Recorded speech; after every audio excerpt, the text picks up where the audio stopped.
Olá pessoal, eu sou Caio Ramon, fonoaudiólogo, mestre em morfologia pela UFRN e pesquisador da base Audição e Linguagem, do LAIS. E hoje vamos conversar um pouco sobre as infecções na infância e sua associação com a perda auditiva. Lá no LAIS eu sou coordenado pela professora doutora Sheila Andreoli Balém, que também participou da construção dessa palestra e ela é a coordenadora da base de Audição e Linguagem. Aí também e-mail para qualquer esclarecimentos. E vamos lá dar prosseguimento a mais um web. Então iremos falar sobre as infecções da infância de maneira geral, dar uma introdução, especificamente aprofundar um pouco mais nessas principais aí que acometem as crianças, que é a meningite, o sarampo e a cachumba, e claro, associar com a audição, ver os impactos que essas infecções podem trazer às células do ouvido, a audição. Joia? Vamos falar de outros fatores também associados, mas o foco será a audição e as medidas preventivas, assim como as características dessas doenças. Então, infecções bacterianas ou virais, há muito tempo elas são reconhecidas como causas de perda auditiva, não é uma novidade. E na infância, diversas infecções comuns têm um alto potencial para complicações de maior risco nas crianças, nesse público, e gerando danos nas células do ouvido, nessas infecções que eu falei, que a gente vai aprofundar. E gerando dano nessas células, consequentemente uma perda auditiva e consequentemente um impacto aí em diversas questões do convívio. Então, por isso, por esse público ser mais afetado, vamos dizer assim, e ter uma maior chance de ter complicações nessas doenças, por isso nosso foco são as crianças, para conscientizar o maior número de pessoas sobre os cuidados que podemos ter com essas principais infecções, assim como a importância da imunização.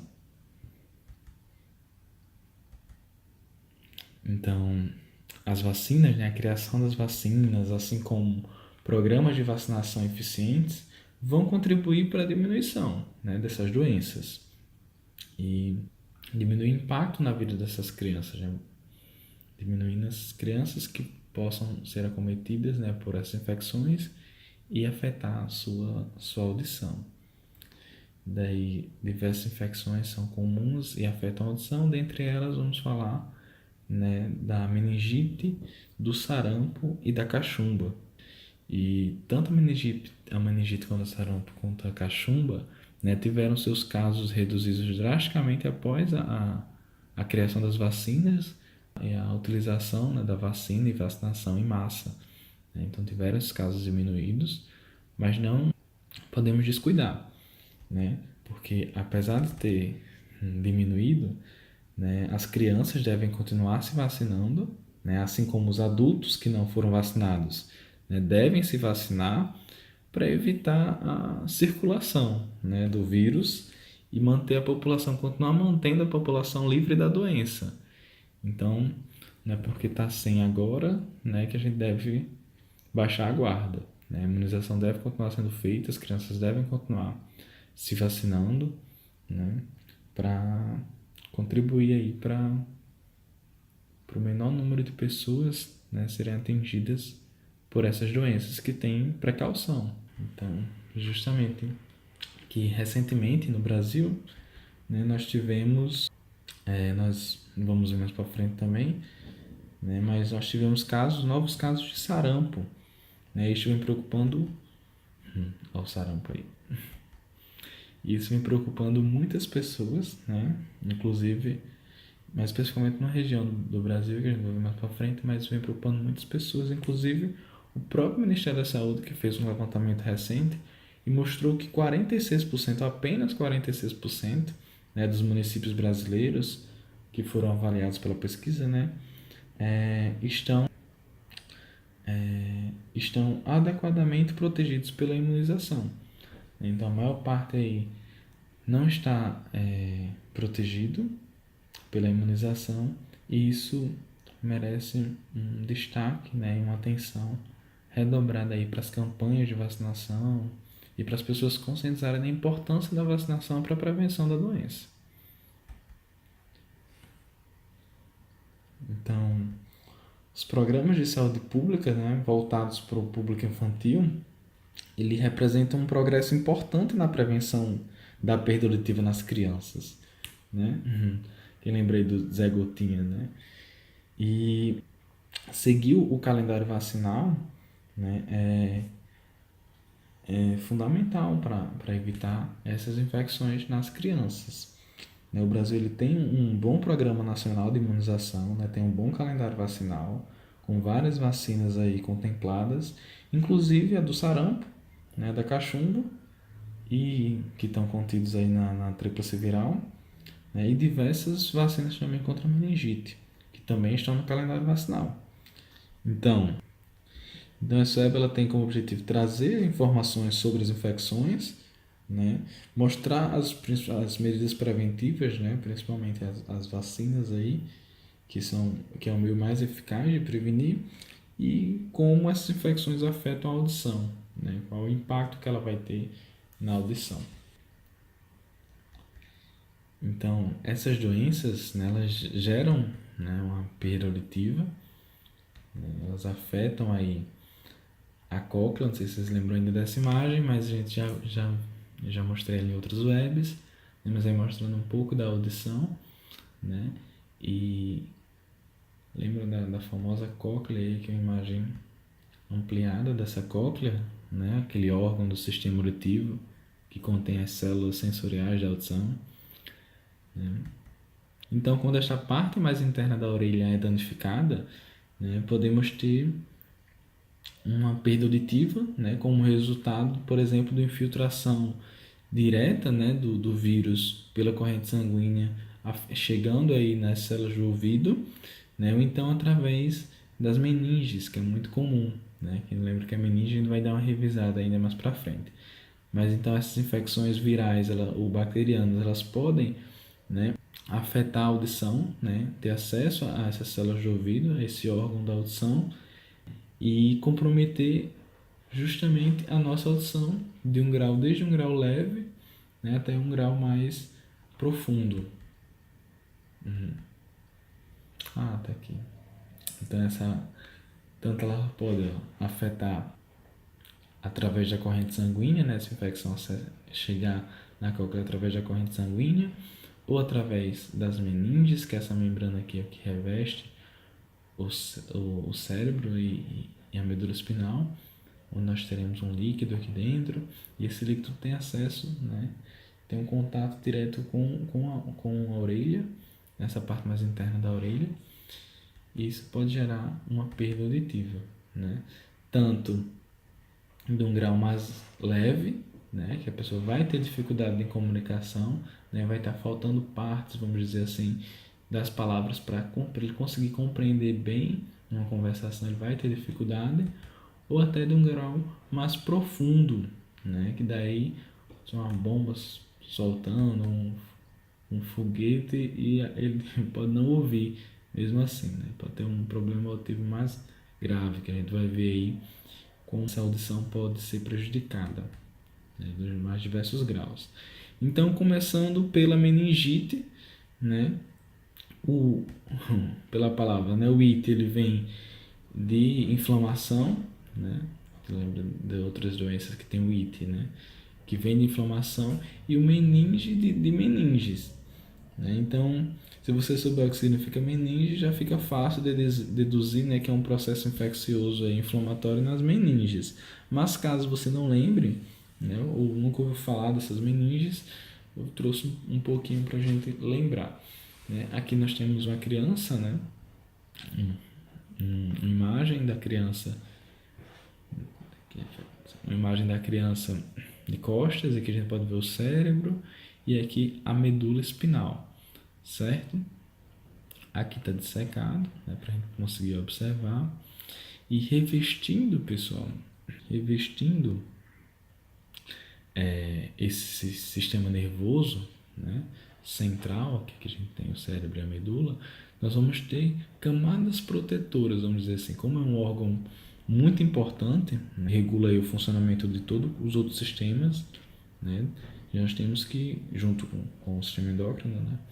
Mas nós temos que proteger, darmos proteção para esse órgão, para esses órgãos que compõem o sistema nervoso, né? Então, nós temos, além dos ossos rígidos aqui na cabeça, o crânio, aqui na medula, as vértebras, né? Nós vamos ter membranas, né? 3 membranas envolvendo e protegendo esse cérebro e a medula espinal, né? Contra choques mecânicos, principalmente, né? Porque essa membrana, não que a membrana está protegendo diretamente só por estar lá, né? Mas essas membranas, elas formam um espaço, né? Entre elas e o cérebro, e esse espaço é preenchido por um líquido, né? Chamado líquor. Não sei se vocês já ouviram falar, mas é um líquido cérebro espinal, né? O cefalorraquidiano, e uma das principais funções seria justamente proteger, né, o sistema nervoso central como um tipo de amortecedor, né, de choques.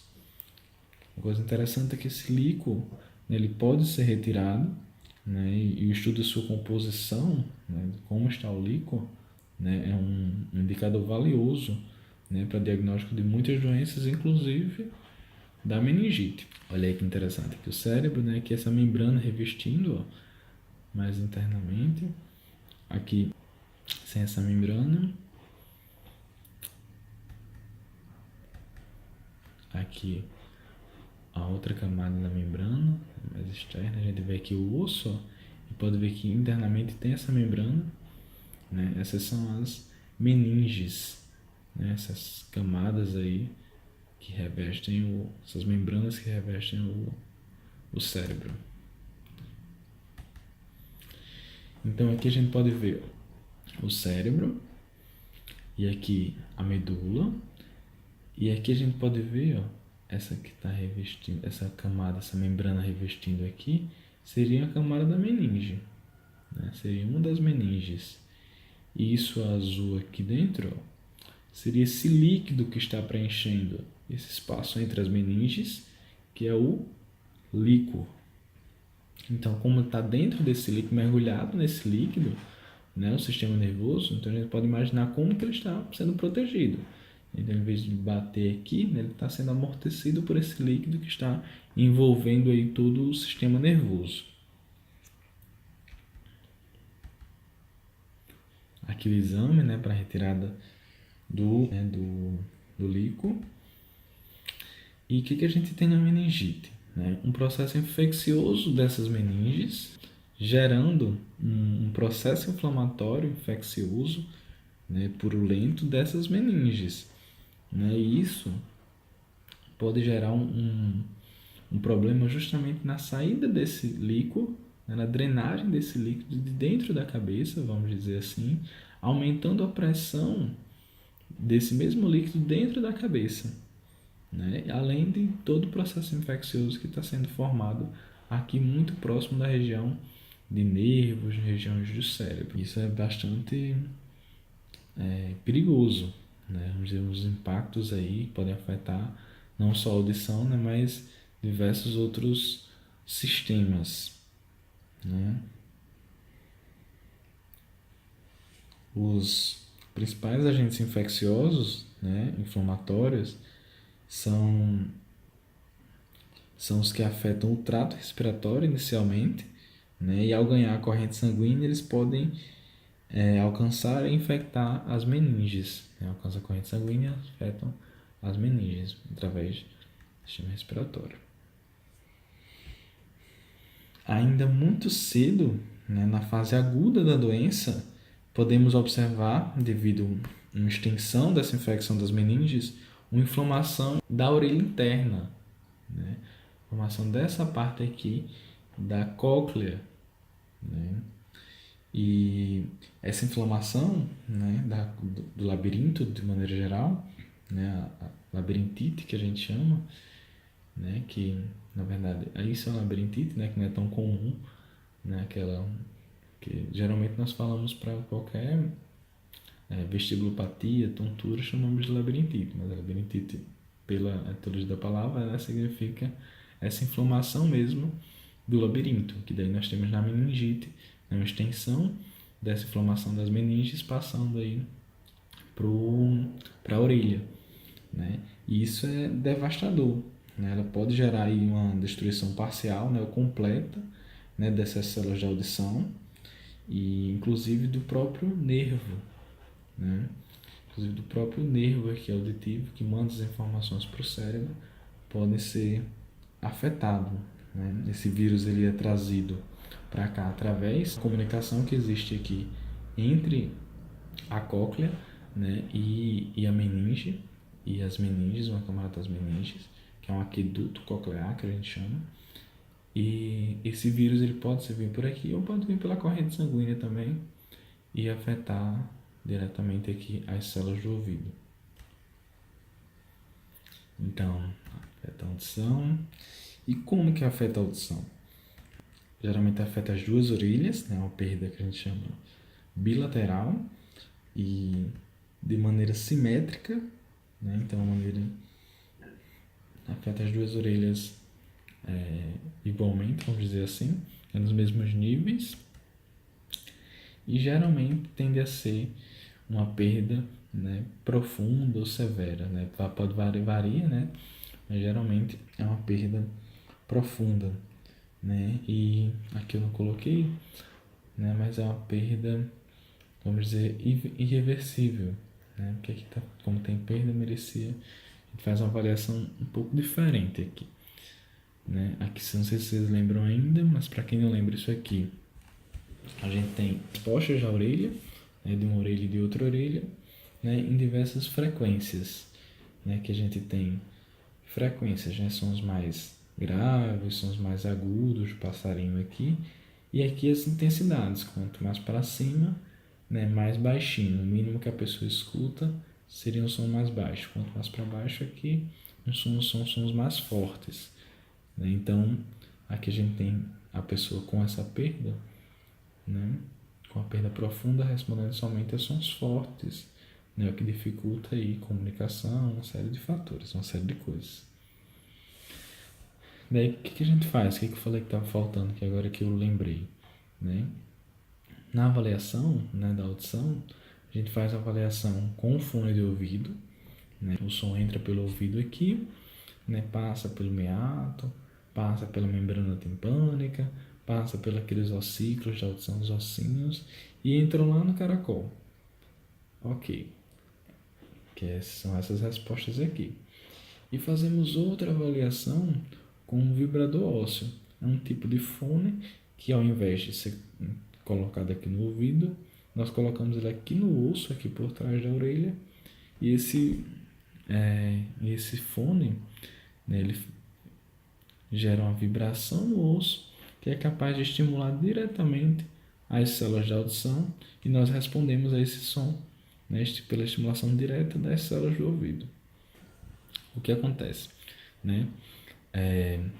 Quando nós temos um problema na condução do som, né, o fone de ouvido normal que a gente conhece, né, ele vai dar alterado, e esse fone que a gente colocou aqui na via óssea vai dar normal, porque ele está estimulando a vibração diretamente das células do ouvido. Aqui, né, nós temos a resposta desse fone de ouvido, mas a via óssea, vamos dizer assim, que essa vibração iria dar igual, né, ou bem parecido a essas respostas aqui da via aérea, né, porque temos um problema aí que afetou as células do ouvido e não um problema condutivo, né, não um problema na condução do som, e sim um problema nas células do ouvido. No estudo de Jussoto, em 2013, né, ele estudou justamente a frequência das sequelas após a meningite. Então, nós podemos ver aqui, né, que das 83 pessoas, né, cerca de 51, né, tiveram algum grau de perda auditiva. A gente vê que 20 leve, né, perda auditiva de grau leve, e de moderada a severa, né, de profunda também, que está junto, nós temos cerca de 31 desses 83. Né? Então, Então, totalizando aqui um total de pessoas com perda, né, que tiveram algum grau de perda auditiva, né, de 64%. E aqui também com relação ao tipo da perda, né, que daí temos questões condutivas, né, questões mistas, né, também totalizando um total de 63%, né, de pessoas com perda auditiva, né, dessas pessoas que tiveram meningite. Então a gente vê que é um sintoma, né, muito comum nessa doença, né, a perda auditiva. Então geralmente a perda auditiva vem muitas vezes associada à meningite, né, em virtude dessa relação que tem aí com as meninges. Então, o que isso gera de impacto nessas perdas? A gente já viu isso aqui, mas só relembrando como ela é simétrica, os impactos nós serão esses aqui, né? Aqui com relação aos graus de perda, né? Leve, moderada, severa e profunda, e aqui as características, né? Então a pessoa vai ter dificuldade para ouvir, ó, numa perda moderada, mesmo numa distância próxima, então ela vai ter dificuldade para conversar, né? Isso, no caso, se a pessoa estiver aprendendo a falar, né, for uma criança que esteja aprendendo a falar ou que ainda não saiba falar, vai afetar o desenvolvimento da linguagem e a interação com as pessoas, né, mesmo que já saiba falar, né, pode afetar a interação porque a pessoa vai ter dificuldade de conversar, né, e problemas com as pessoas e autoestima. Então aqui na perda severa só vai ouvir uns sons de forte intensidade, né? A conversação não é ouvida. Isso também gera um impacto direto aí nas questões de linguagem, de aprendizagem, né? De tudo. E na profunda nem se fala, né? Só ouve sons muito fortes, né? Com vibrações. E daí fala linguagem muito comprometido, né? Bem complicado. E na leve também tem dificuldade para compreender a fala, né? Principalmente quando tem distância entre os interlocutores, pessoas que estão conversando, ou em ambientes que tem ruído, né? Que daí dificulta um pouco, né? Dificulta muito para essas pessoas, né? A compreensão da fala. E esses vírus, né? Essas bactérias aí, né? Essas doenças afetam, né? Essa audição e geram essas perdas que daí vão impactar diretamente.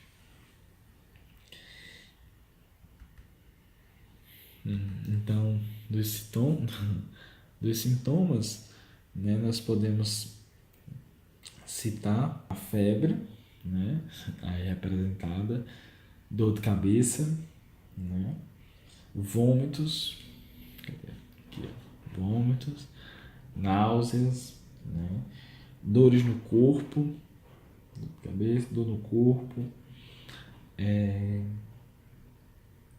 manchas, né, pode apresentar manchas, né, no corpo todo, né, manchas roxas, né, ou avermelhadas, né, aqui, roxas ou avermelhadas, né, e isso são características, né, que de maneira geral afetam aí as pessoas com meningite.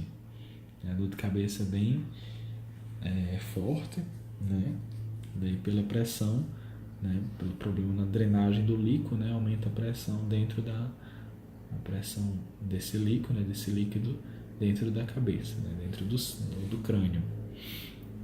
Então, mas nas crianças menores, né, complica um pouco de identificar algumas, né, esses sintomas podem não ser tão evidentes, né, e aí a gente tem que prestar atenção a outras questões, né? A moleira da criança, né, que são as fontanelas, aqueles espaços que tem entre os ossos do crânio, né, da calota craniana, nessa criança que esteja infectada com a meningite, né, que esteja com meningite, na verdade ela pode ter essa moleira tensa, né, ou elevada, né, justamente pelo aumento da pressão desse líquido dentro do crânio. Né? Ela pode ter sim uma, né, irritabilidade, inquietação, choro, né, agudo e persistente. Pode ter uma rigidez corporal, né, com ou sem convulsões. Tudo isso são sintomas, né, sinais que, né, que são indicadores da meningite.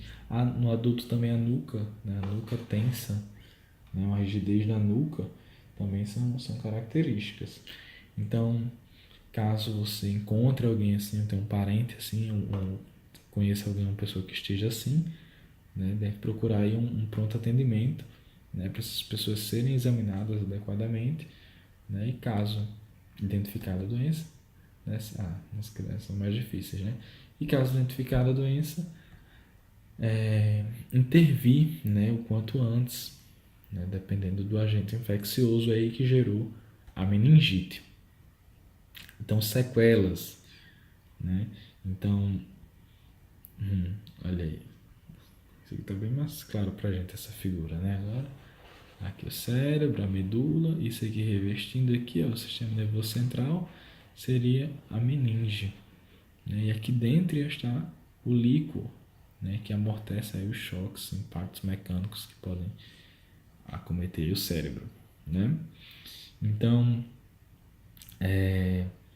quando a meningite é causada por uma bactéria chamada pneumococo, né? É uma bactéria que ela tende a ser mais leve um pouco no adulto, com evolução, né, favorável, porém ela gera muitas sequelas. Ela pode gerar alterações auditivas, né, visuais, ou até mesmo sequelas de paralisia semelhantes ao AVC. Né? Então merece, vamos dizer assim, um cuidado. Né? Não é porque tem evolução favorável, tem um tratamento mais rápido que não deve ser levado em consideração. E isso nos adultos, porque nas crianças, né, o pneumococo ele é muito comum, né, nas crianças, né, e em crianças menores de 1 ano, né, ele está associado a uma letalidade de até 27,5%. Né? Então isso é bem preocupante. Então, nas crianças não é tão simples, né? Que não é simples, mas é menos, não é tão letal, vamos dizer assim, no adulto. Um dado interessante é isso aqui, ó, que são observadas sequelas neurológicas em 40% das crianças que sobrevivem e 60% perda auditiva. Então, das que sobrevivem, né, dessa letalidade aqui, né, 40% apresentam sequelas neurológicas, né, e das que sobrevivem também, 60% apresentam aí problemas auditivos, né, para a gente ver como que isso bateu com o estudo que eu mostrei, né, que 63%, né, que gerava perda auditiva de algum grau, né, nos indivíduos com meningite. Né, dos 83 que ele pegou para o estudo, né, mais de 60% tinham algum grau de perda auditiva, algum acometimento da audição.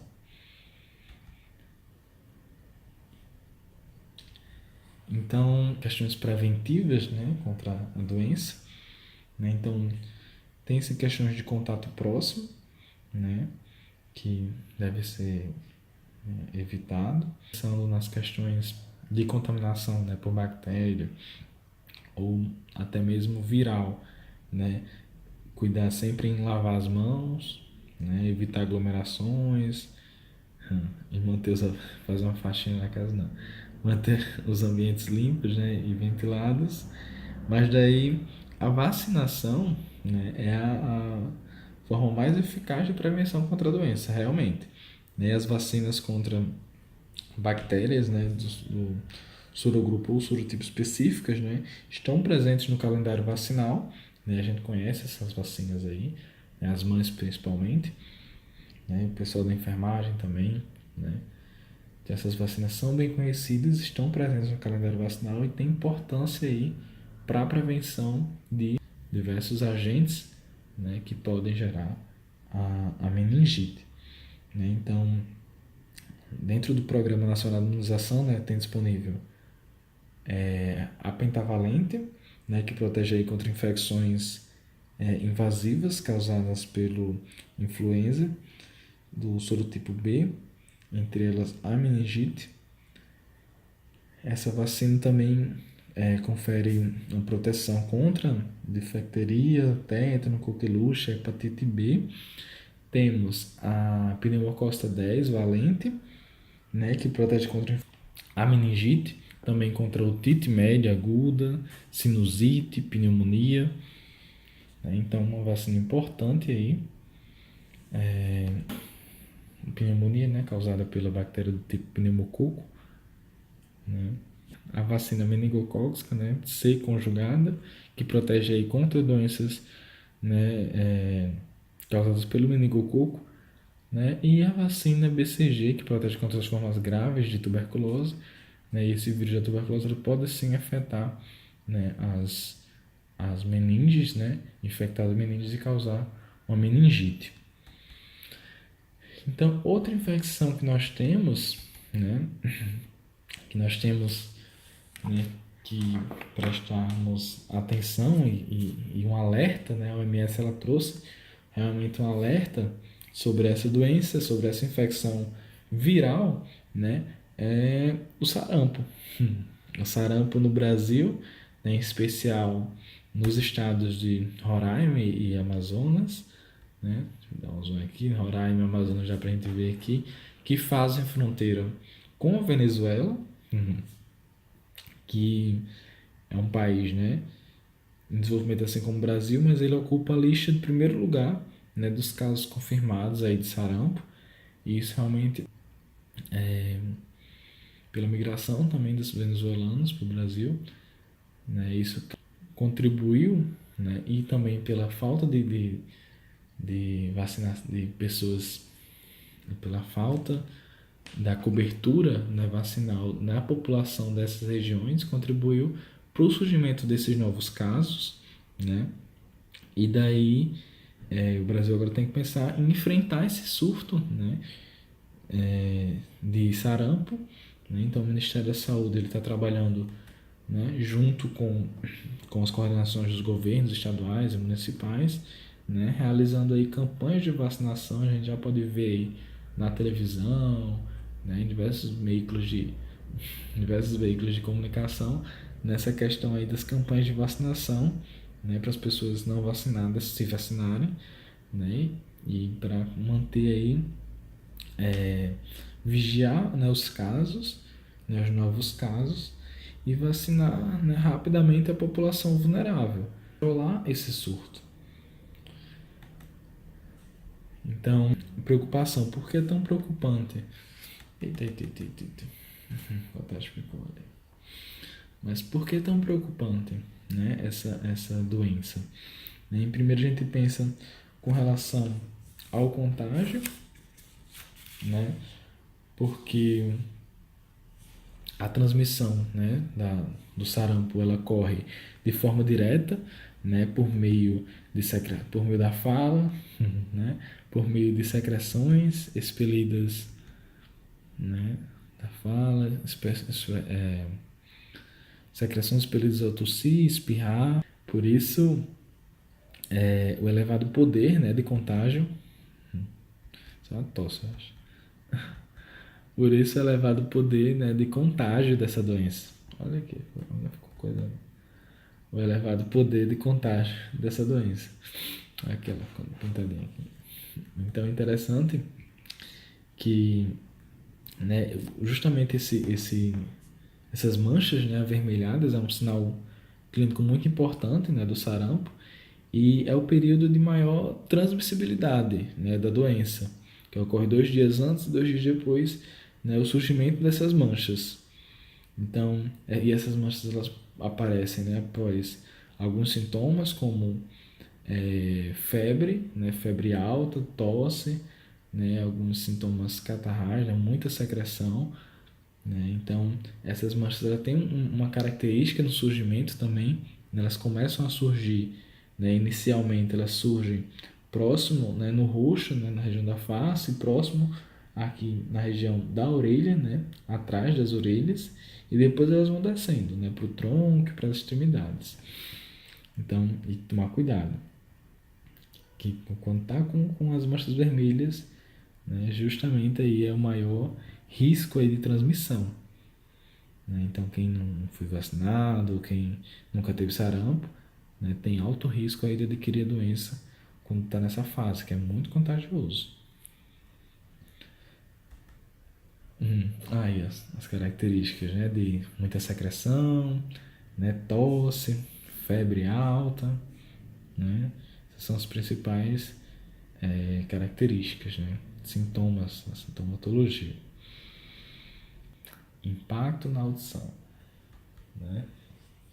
Então, ela vai impactar, né? A perda auditiva, ela é uma complicação comum, né, da infecção do sarampo, né? E antes, para ter uma ideia, antes da vacinação ser difundida, né, o sarampo ele era responsável de 5 a 10%, né, dos casos de perda profunda nos Estados Unidos, né? E isso mostra como que a criação dessa vacina também, né, diminuiu os casos aí de perda auditiva por esse motivo, por esse fator, né, do sarampo. Já era perda auditiva, né, é um fato. Características, geralmente são dos dois lados, né, é bilateral e varia de moderada a profunda, né. Então também tem alguns estudos, né, que fazem avaliação avaliação dessa orelha, né, após o falecimento, né, então com estudos em animais, né, faz uma avaliação do osso temporal, né, e da estrutura do estado da orelha, né, após a infecção com sarampo.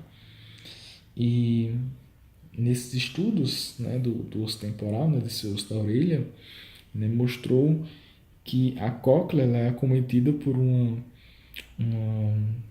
infecção difusa, né, que afeta toda a região do labirinto, não só a cóclea, mas de todo o labirinto, e gera uma degeneração desse do órgão de corte, né, que é o órgão responsável aqui pela transformação da onda, né, mecânica em estímulo elétrico.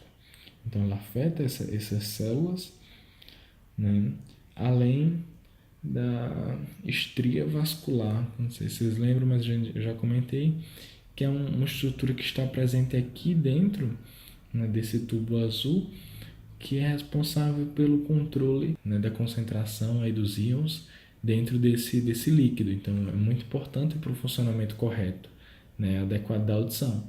Então, se ele vai destruir justamente as células de audição e essa estria que promove esse equilíbrio, né, consequentemente gera uma perda auditiva aí, né, de grau profundo.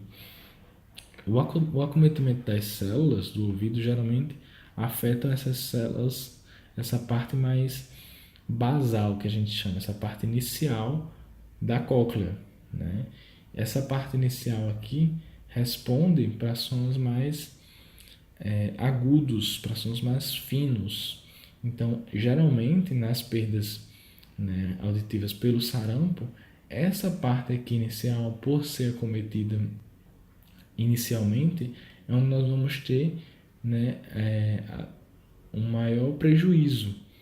Né? Temos um prejuízo maior nessa parte inicial, aí, nessas frequências mais altas, né, nesses sons mais agudos.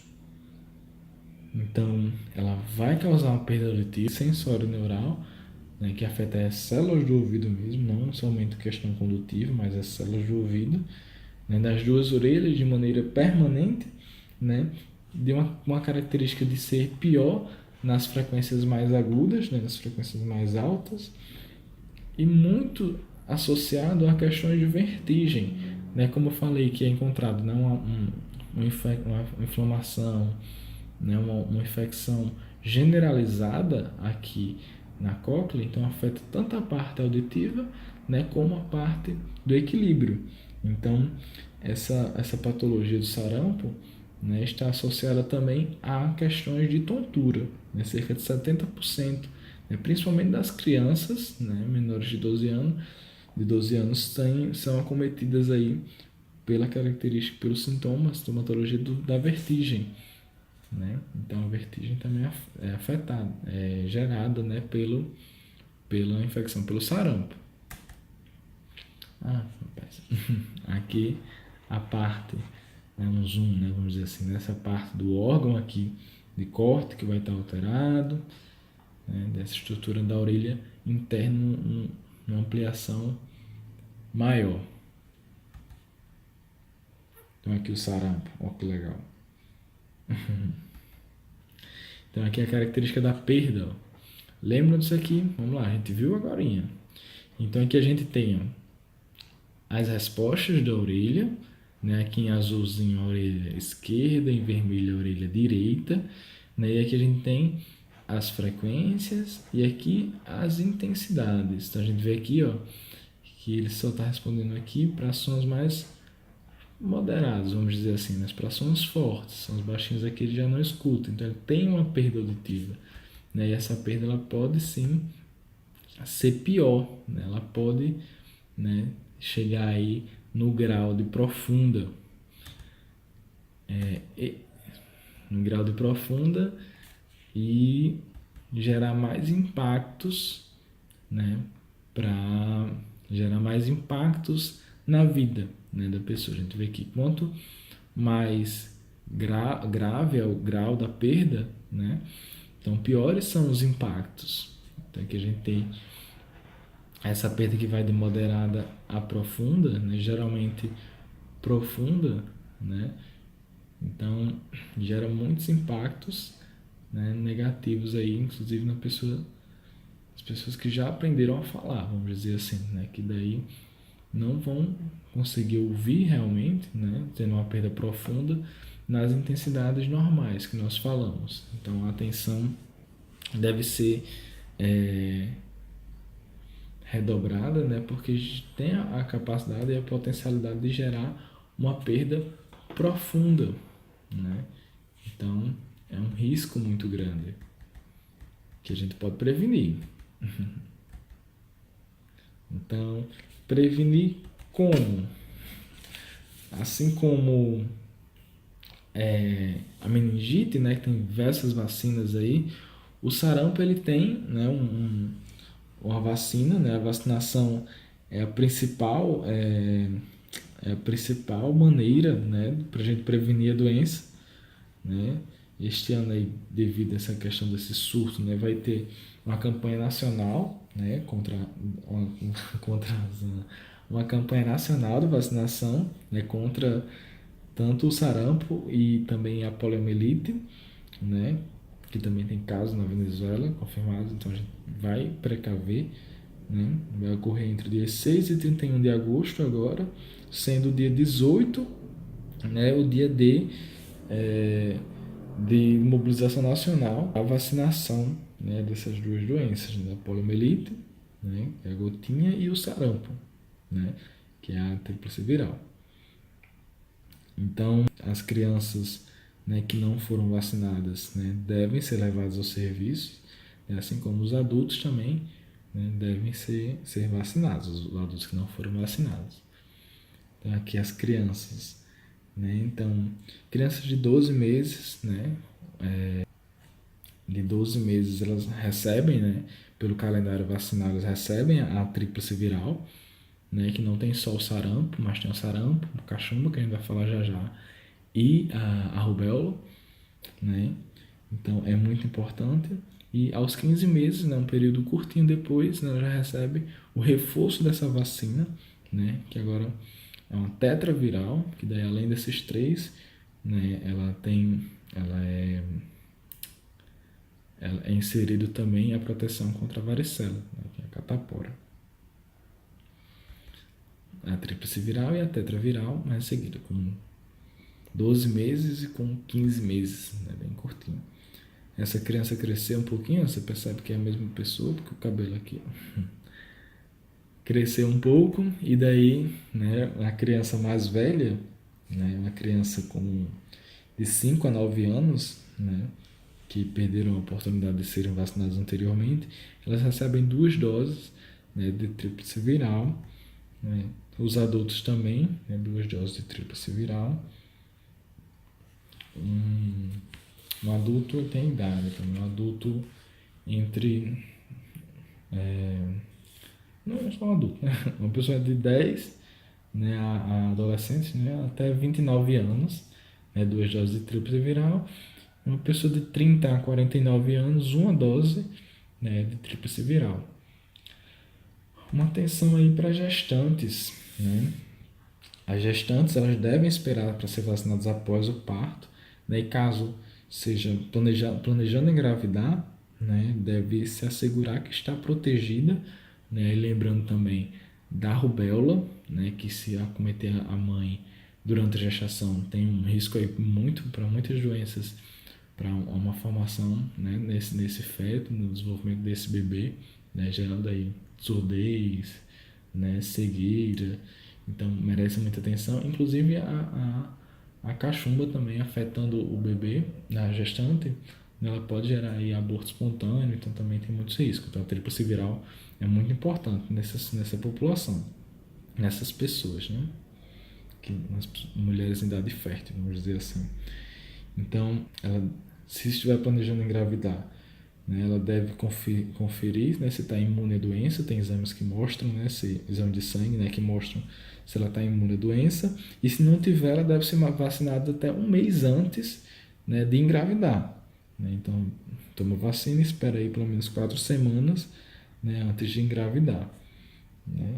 Então, a vacinação ela é isso. Então, a vacinação ela é muito importante, né? E as pessoas, né, devem estar, a população de maneira geral deve estar alerta, né, para os sinais e sintomas também dessa doença, né, para daí procurar, caso identifique, né, procurar imediatamente aí o serviço de saúde, né, e sabendo a população também desses riscos, procurar se prevenir através das vacinações. Então, temos aí a oportunidade de se vacinar, então não pode deixar passar. Então, agora a cachumba, né? A infecção aí viral, né? Também aguda, altamente contagiosa, com sua transmissão também por via respiratória, mas também uma boa notícia é que é muito prevenível por vacina, né? Assim como o sarampo e a meningite. Né? Então, aí, mais uma vez, o mesmo rapaz que teve a meningite, ele teve uma cachumba depois. Então aí, ó, o rapaz aqui adquiriu a cachumba. A cachumba é mais famosa, né? Eu acho, assim. Tem a questão da papeira que o pessoal chama, né? Mais conhecida. Então, o vírus da cachumba, né? Ele entra no corpo através da via respiratória, alto poder contagioso, né? Muito contagioso. Então, mas ele entra no corpo através da via respiratória e ele tem uma predileção, né? A gente chama de tropismo, né, por algumas glândulas do corpo, né, por alguns órgãos também. Então ele tem uma predileção, geralmente ele se aloja nas glândulas parótidas, então ele tem uma predileção por glândulas, né? Ele geralmente se aloja na glândula parótida, né, que é uma das glândulas salivares, né, que produzem saliva. Trouxe algumas imagens que eu gosto, né, da morfologia que eu peguei das minhas aulas aqui de anatomia. Então aqui a gente tem, dá pra gente observar aqui, né, essa glândula aqui, esse tecido glandular próximo aqui ao pavilhão auditivo, é a glândula parótida, né, uma das glândulas salivares aí, a maior, né, a maior glândula salivar que nós temos, né, temos uma do lado, outra do outro, né, ela produz saliva, né, a glândula salivar, e aqui nesse ducto aqui, ela leva essa saliva para dentro da cavidade oral. O que acontece? Uma inflamação, né, dessa glândula, né, pode acometer as outras glândulas também. Temos outra glândula aqui que fica embaixo desse osso aqui, que é a mandíbula, a gente chama de glândula submandibular. Tem uma que fica embaixo da língua. Tem outras imagens aqui, ó. Ver se vocês conseguem identificar aqui no idoso aqui, né, a glândula parótida. Deixa eu colocar outras imagens para a gente ver as outras glândulas aqui, ó. Essa aqui embaixo da mandíbula submandibular e embaixo da língua sublingual, né? Todas essas glândulas elas podem sim, né, tá afetadas, né, pelo vírus da cachumba, né? Elas podem afetar também tecido nervoso, né, e gerar aí, inclusive, a meningite ou encefalite, né, e até as células do ouvido, né, as células da audição, né. Talvez os autores trazem como uma das principais causas, né, de perda auditiva unilateral, né, de um lado, que seja essa causada pela cachumba, né. E daí outras alterações gerais também podem vir associadas ao vírus da cachumba, né? Que eu falei da questão da predileção por glândulas, né? Ele pode afetar o pâncreas também, que é um órgão glandular, e pode afetar inclusive os testículos e os ovários, né? Daí são coisas mais específicas, mas podem ser complicações, né? No caso, na fase adulta, né? Dessa doença, da cachumba. Então, o que é interessante é que essa perda auditiva ela tende a ocorrer repentinamente, então 4 a 5 dias, né, após o início dos sintomas de febre alta, né, desse aumento das glândulas salivares, né, dessa deformação, vamos dizer assim, né, da face. Né. Então, após esses sintomas, ela já pode gerar, né, ter o início uma perda auditiva. Né? Então, normalmente essa perda auditiva ela é unilateral, né? Vai gerar perda auditiva. Sim, aqui são as complicações, encefalite, uma meningite, né? Tudo gerando uma perda auditiva. Então, geralmente, normalmente essa perda auditiva ela é unilateral, ela só comete um dos lados, né? Unilateral. Geralmente é unilateral, né? Acomete um dos lados. Essa perda ela tem uma característica de ser de moderada a profunda, também varia. E estudos do osso temporal, né, após morte, um estudo de animais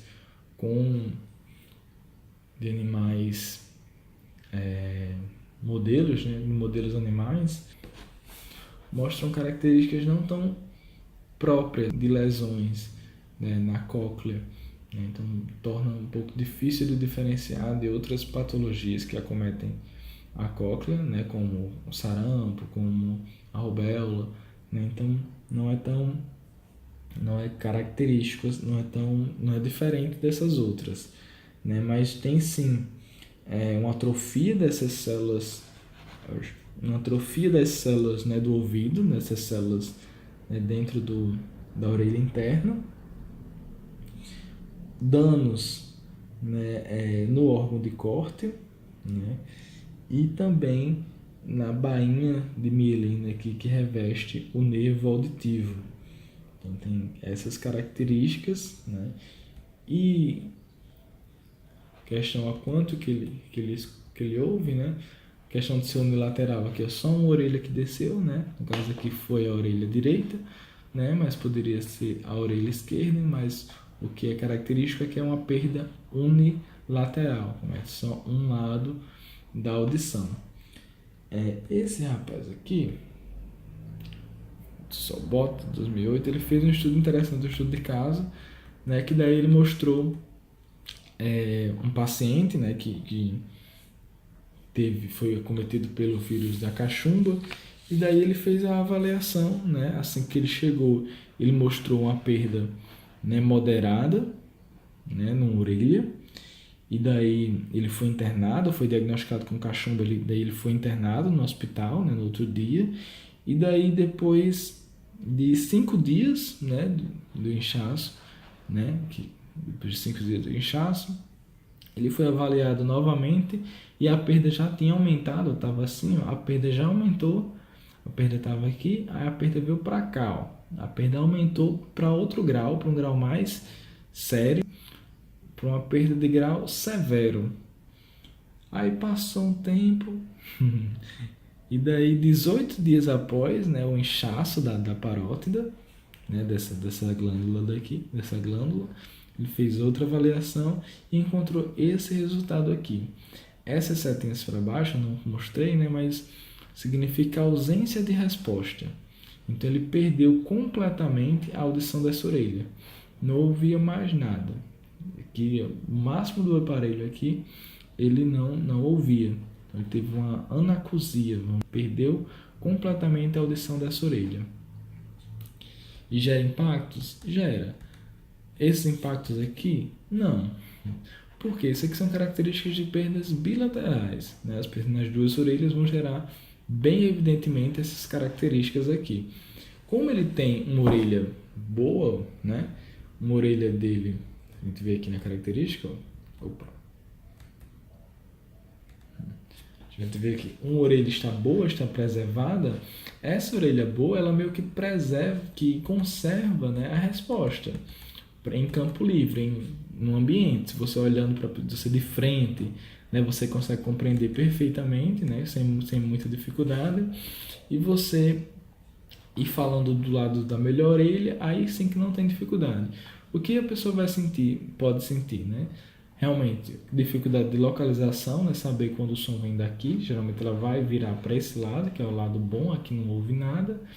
Atender telefone aqui nem pensar, né? Não tem como, não ouve. E daí, questões mais não tão, vamos dizer, impactantes, né? Como das perdas bilaterais. Então, tem essas características. Prevenção, né? Bem semelhante ao sarampo, né? Porque é a mesma vacina. Então, a questão de prevenção, né? É a melhor maneira, né? de prevenir contra a doença, seria através da vacinação contra a tríplice viral, né? Que é ofertada gratuitamente, né? E protege contra o sarampo, cachumba e a rubéola. E depois tem a tetraviral, que adiciona proteção contra a catapora, né? Então, essas são a forma de prevenção, né? Então, é isso, né? Eu espero que essas informações, né, sobre essas características das infecções os façam refletir sobre os riscos de tais doenças, né? Como elas são perigosas, principalmente na infância, né? E seu alto poder contagioso, né? Então, aí nós temos que ver, né, principalmente pensando em prevenir, né, dessas infecções através da vacinação, né, que existe, está disponível, né, que nós temos que nos conscientizarmos da importância, né, participar aí dessas campanhas para influenciar as pessoas a procurarem a vacinação, falarem da importância dessa vacinação, difundir essas informações para as pessoas realmente confiarem, né, e se vacinarem, né, porque nós não estamos livres dessas doenças, desses vírus, né, eles podem ser importados, vamos dizer assim, podem chegar novamente para a nossa população. A gente tem que estar preparado, né, para não ser contaminado, né, com essa doença. Então a população tem que estar alerta para evitar, né, essa circulação do vírus e manter, né, a população livre das doenças, dessas infecções. Então aqui são as referências, né, e daí era isso. Muito obrigado. Qualquer dúvida estou disponível. Joia?